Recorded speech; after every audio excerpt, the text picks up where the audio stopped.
ফিলিস্তিনি গাজা না, এটা ফিলিস্তিনি যুদ্ধ বিধ্বস্ত দেশ না, যে দেশের মানুষ না খায় পড়ে থাকলো আমরা কিছু করতে পারি না। এটা বাংলাদেশের স্বাধীন দেশ, স্বাধীন দেশের এই যে ফ্লাইওভারের উপর দিয়ে দামি দামি গাড়ি যাচ্ছে, সেই দেশের ফ্লাইওভারের নিচ দিয়ে মানুষ না খেয়ে রাস্তায় শুয়ে থাকবে, এটা কোনোভাবে মানুষ হতে পারে না। খাবার খান না এখনো, এভাবে শুয়ে আছেন, খিদে লাগে নাই? বসেন, উঠে বসেন, খাবার নিয়ে আসছি আমরা। হাত ধুছেন নি গো মা? হাত ধুছেন? হাত ধুয়েছেন? হাত দেন, হাত দিয়ে পানি দিয়ে দেন।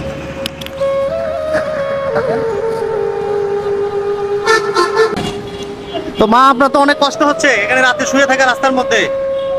রাষ্ট্রের প্রতি আমার প্রশ্ন যে তাইলে আপনার রাস্তার এটাকে অন্ন বস্ত্র বলে, বাসস্থান বলে? একটা মানুষ যখন রাস্তায় শুয়ে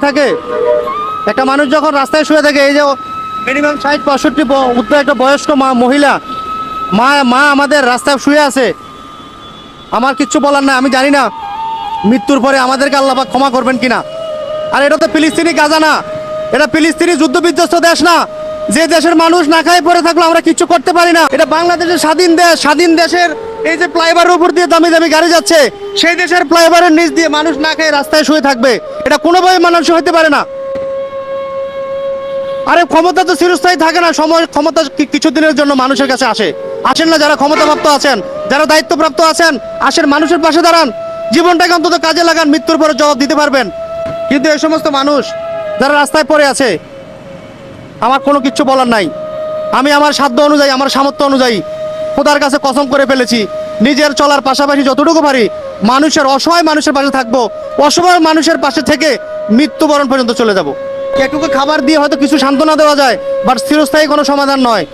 আসুন, যারা আমাদের সমাজে বিচক্ষণ মানুষ আছেন, আমাদের সমাজে যারা দায়িত্বশীল লোক আছেন, অন্তত রাতের বেলা হেঁটে দেখেন কত মানুষ কত কষ্টে, কত অনাহারে আছে। এগুলো না দেখে আমি মনে করি অন্তত পাশ কেটিয়ে কতক্ষণ যাবেন। বিবেকের চোখ যখন অন্ধ হয়ে যায়, প্রকৃতি তার প্রতিশোধ নেওয়া শুরু করে। আমার কাছে মনে হচ্ছে আমরা যারা সমাজের বিচক্ষণ মানুষ আছেন এখনো এগুলো নজর দেন। দেশ অনেক এগিয়ে গেছে, অনেক উন্নয়নশীল হয়েছে, আমরা খুশি। কিন্তু দেশের মানুষ, প্রতিটা মানুষই অন্তত ডাল ভাত খেয়ে সুখে শান্তিতে থাকবে, এটা আমাদের প্রত্যাশা। খাবার খান, খাবার খেয়ে আপনার তো অনেক শীত লাগতেছে, তাই না? তো মা, আপনার প্রতি আমাদের কিছু দেওয়ার নাই, আপনার একটা কম্বল দিয়ে গেলাম। এই দেখেন পায়ের মধ্যে কিভাবে মশা ধরে আছে, প্রচুর মশা খাচ্ছে। আল্লাহ ওনাকে ভালো রাখুক, সুস্থ রাখুক। আপনি যে আপনার আমাদের প্রতি কষ্ট রাখেন না।